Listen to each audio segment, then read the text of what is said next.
May nakita rin kami, next slide, na 4 times nag-appear. 2023, 2024, 2025, 2026. Kagaya ho yan, constructions of multipurpose building, Barangay Lapasan, Cagayan de Oro City, Misamis Oriental. Ako, ang suspecho ko dito, hindi ko sinasabi na mayroong pong ghost project dito, may katiwalain dito. Ang sinasabi ko lang, posibleng magbukas to ng korupsyon. Thank you very Secretary, much. itong gamitin natin itong nangyayari as a rude awakening for all of us to reform even our budget nomenclature, our budget process, even the way we craft the budget itself. No? And this is where kami dito sa Senado, yun rin gusto rin namin maayos, na pagdating sa budget, walang room for discretion. Implement lang. Teka, Carla, on the same year, may rehab, no, sa Muntinlupa. But he explained to us that this barangay, itong barangay Putulan, malaki ito. In fact, yung 30.3 million, 5 project pala ito in different areas. These are legitimate projects. Balik. These are legitimate projects. No?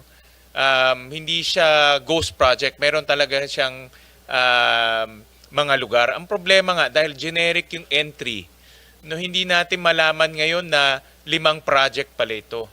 No? So, kawawa naman yung LGU, na-accuse siya ngayon na, or kawawa naman yung congressman or LGU, na-accuse siya na mali itong project, pero sa totoo, beneficial pala sa tao nila, no? Dahil 5 project to. So, may maraming ganitong project na pag ganitong malalaking barangay, I suggest, i-granular pa natin, identify yung kalsada.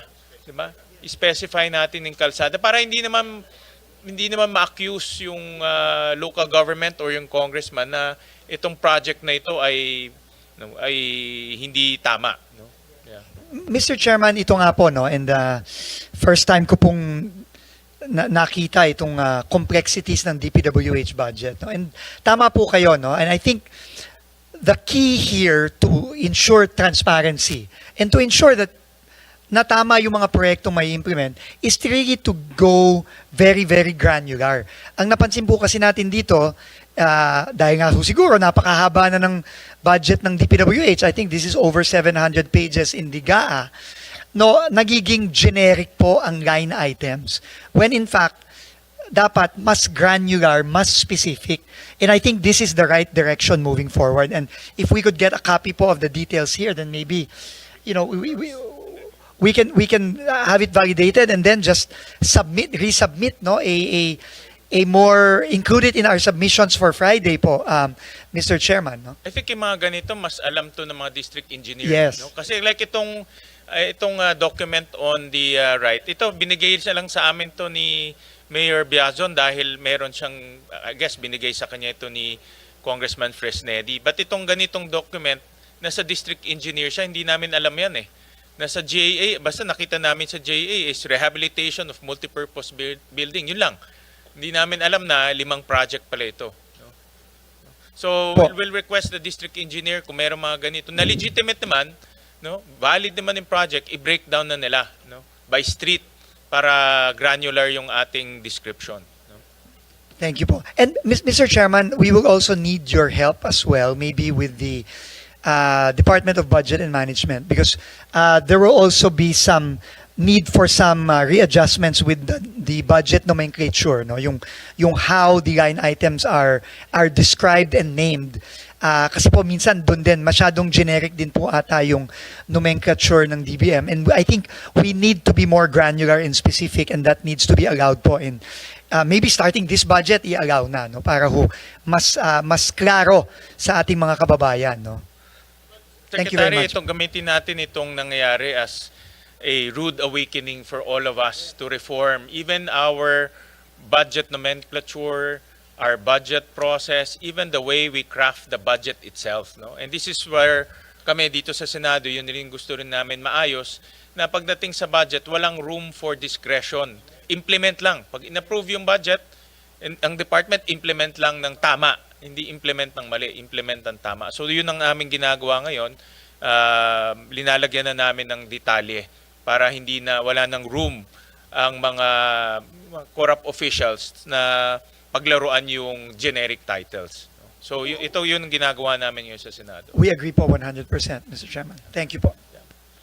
question lang, a little tweaking of the allocable. I am told in some districts, pati ang district office implements non-allocables. Kaya nga naguguluhan ako, kala ko pag i-define natin yung non-allocable na above the district, pero meron din daw ibang distrito na ang tawag sa project ay non-allocable. So na-confuse na naman ako. Baka Senator Marcoleta can help me explain. Anong ibig Yes. sabihin nun? Yes, thank you. Senator Dizon. Mr. Chairman, Secretary Dizon. thank you very much to Senator Lauren again. I mean, her wisdom through the years really shows, because that is exactly one question I asked also when I came in. Bakit may mga halimbawa kasi di ba may thresholds of authority ang mga district at regions, no? 150 sa district, 400 sa region, binaba na po natin yan, kinagahati na po natin yan. Pero apparently, the secretary can delegate authority, even if it is above. Say, the region is 400 only, but the project is 500 million, 500. The secretary po baga can delegate authority via an order to the region, even if it is above na the threshold. No? So pwede po palang gawin yon. So I think that is what has happened. It's really kayo po ang mag-identify sa list of district projects per congressional district. Ano yung allocable or non-allocable? Kala ko it's as simple as pag sa district, ito. So meron din pala within the district pero ang tawag dati non-allocable. So maybe you should identify when you submit tomorrow, ito ay district projects na alam talaga ng district engineer na vinet ng district. Para sagot ni engineer, to be fair to him or her, sagot niya. Pero ito, ini-implement sa district, hindi niya alam. Binigay ng region o ng central, care of. Kanino? Para, ano naman siya, kawawa naman yung mga, tapos kung may nag-park doon, kung ano man ang tawag niyong salitang yon, kawawa naman kung maputukan siya later on, kung substandard, tas ay hindi ko po alam yan, pinakausap sa central, kawawa naman yung DE, di ba? Sige. Absolutely correct, Mr. Chairman, ma'am. We will do that. Like in 2024, Secretary Dizon, may nakita kaming construction of multipurpose building, Barangay San Sebastian, Jones, Isabela. Ito most likely siguro iba-iba itong location. No? Kung hindi man, kagaya kanina napakita natin sa Muntinlupa, iba-ibang location to. Pero if you look at the title, parang isa lang siya. No? Kaya hindi rin fair doon sa LGU at sa congressman dahil baka ma-accuse siya na isang one and the same lang at paulit-ulit lang yung project. Pero may nakita rin kami, next slide, na 4 times nag-appear. 2023, 2024, 2025, 2026. Kagaya ho yan, construction of multipurpose building, Barangay Lapasan, Cagayan de Oro City, Misamis Oriental. Ako, ang suspecho ko dito parang sa Muntinlupa ulit. Baka iba-iba ho yan. But the thing is, dahil nga walang detalye, hindi natin alam. Yung mga road construction naman, malamang continuation to. No? Kagaya to construction road in Barangay Kawasan, Lugisan, Cebu. No?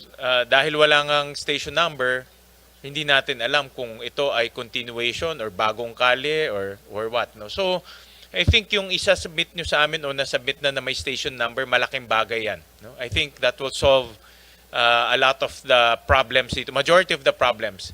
Hindi ko sinasabi na merong pong ghost project dito, may katiwalain dito. Ang sinasabi ko lang, posibleng magbukas to ng korupsyon. No? Posibleng magbukas to ng ghost projects na ayaw natin mangyari. So, ibigay namin yung file sa inyo, Secretary. Isama nyo na rin to sa review nyo. Yes po. Please, Senator, and again, we want to thank you for your efforts here. Kasi, I mean, clearly, this has been going on for a long time already. It probably predates 2023, most likely. No? And this is beyond you, kasi bago pa ito Opo. na na-appoint. And ano po, para ho sa akin, ayusin na ho natin ang tama ngayon. And please, we will get the list. Again po, no, this is clearly not in the same list that was initially sent to us it's not. last week. So, we will include this in our submissions for Friday.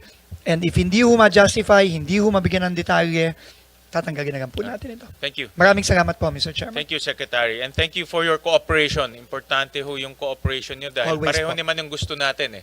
Malinis yung budget, maging maayos yung budget para hindi na maulit in 2025 na nangyari and earlier than 2025.